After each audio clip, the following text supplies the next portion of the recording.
Hey guys, it's Skyler from NYC Dining, and we are here today at Salt House Studio. I'm going to be making some Oreo Truffles for you all today on this new show called Skyler in the Kitchen.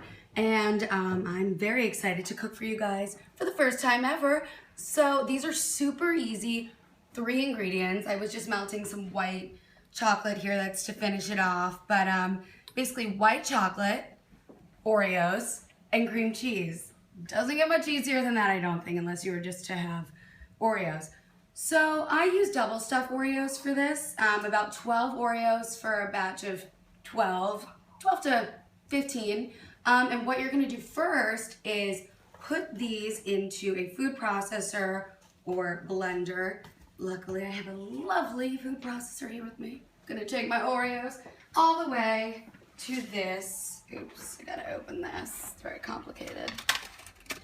All right, I was practicing earlier.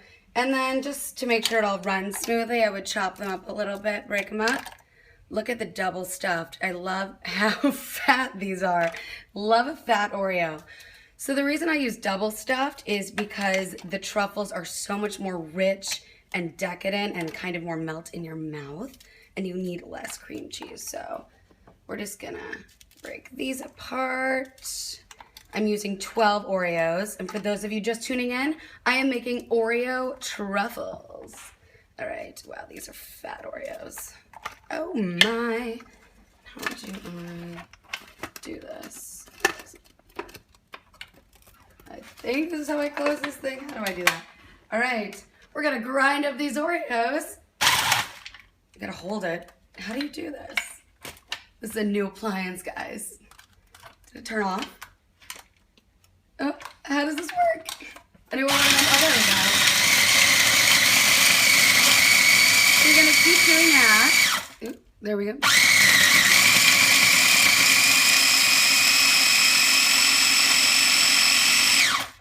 And maybe take it off and shake it a little bit. Make sure all those crumbs get to the bottom, because you don't want any fat chunks in your truffle. And then this complicated appliance, put it back on, however that works, and do it again.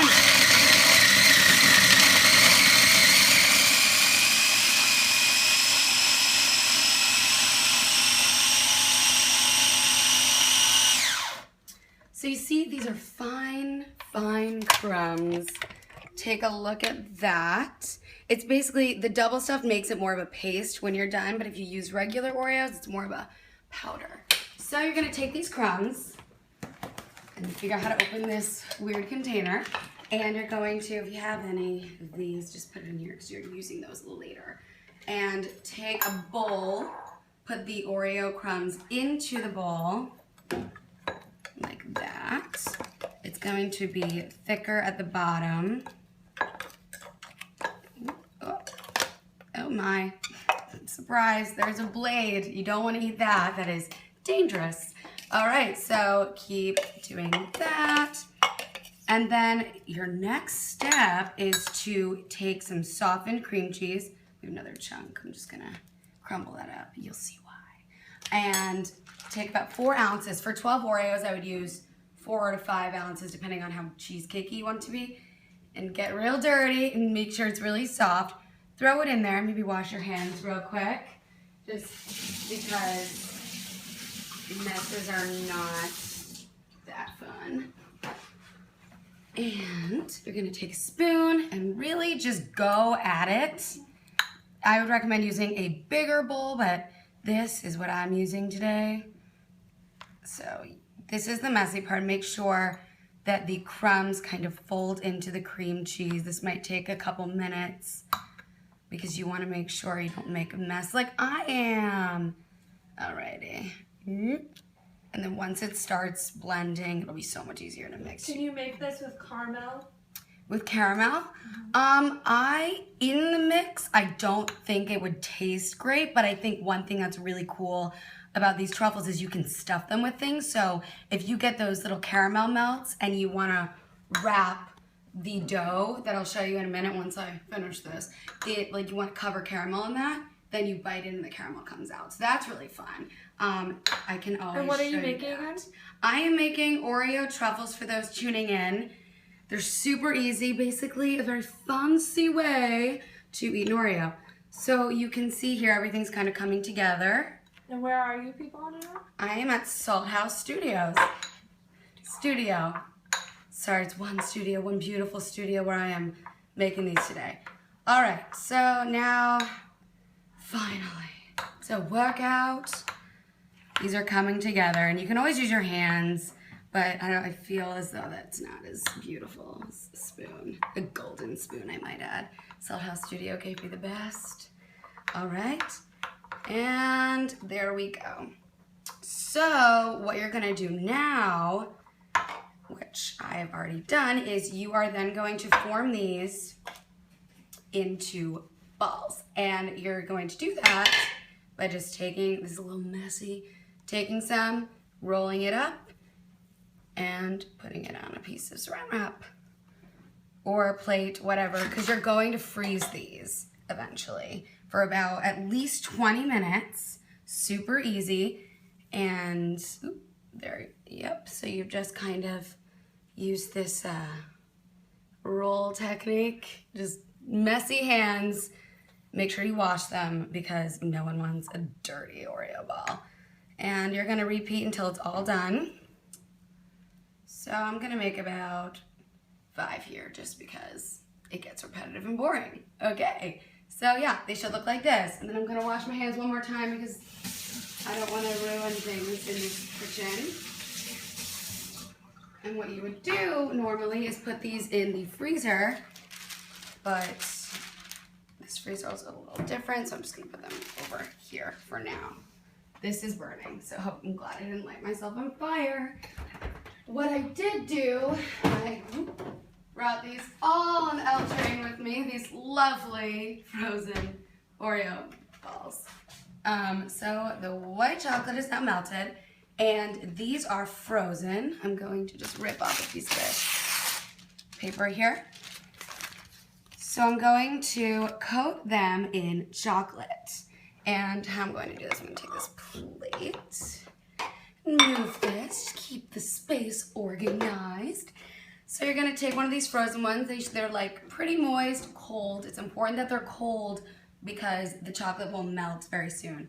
And before you do it, you're going to want to crush up some Oreos for a topping to really show that beautiful black and white Oreo look. Love that. So yes, I'm using these white chocolate melts. This spoon is very hot, so I might just, the chocolate definitely burned a little bit, but it's okay. So I'm gonna just throw one of these in there, coat it. And usually, I use a microwave usually. Stovetop's not really my preferred method, but whatever floats your boat.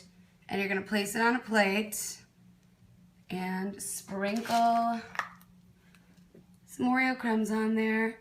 Make sure you do it right when it comes out because the chocolate will melt. And you do another, and you just keep repeating until it's all done. And unlike me, you would not have burned your white chocolate, so it's gonna be super white and silky, like a dove. All right, and put it on there. Top with some more crumbs. Once again, a little messy, but who really hates being covered in Oreo crumbs? I know I don't. I love it. And just one more. I think you get the point.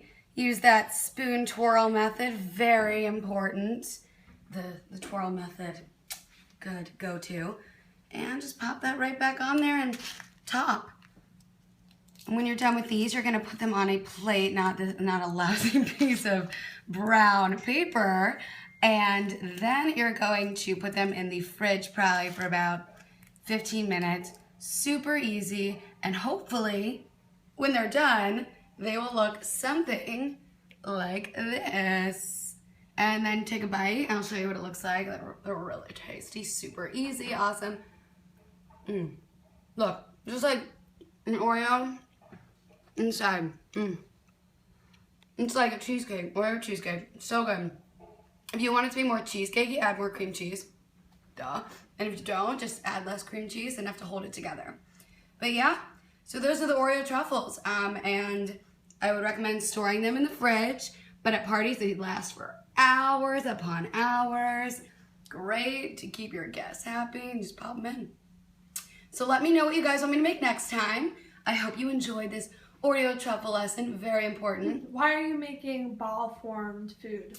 Why am I making ball-formed food? That's a good question. It's something I've been actually working on. I want to be an expert in this ball-shaped food. I want to be an expert because they're great for parties. Everything is condensed into one bite. Great snack and a different way to kind of spice up different grocery store items or combine different flavors. So I think making truffles or balls of different sorts is really a good thing to do. And you should do that. Make these Oreo truffles, everyone. So tune in next week. Skyler in the kitchen. Have a good day.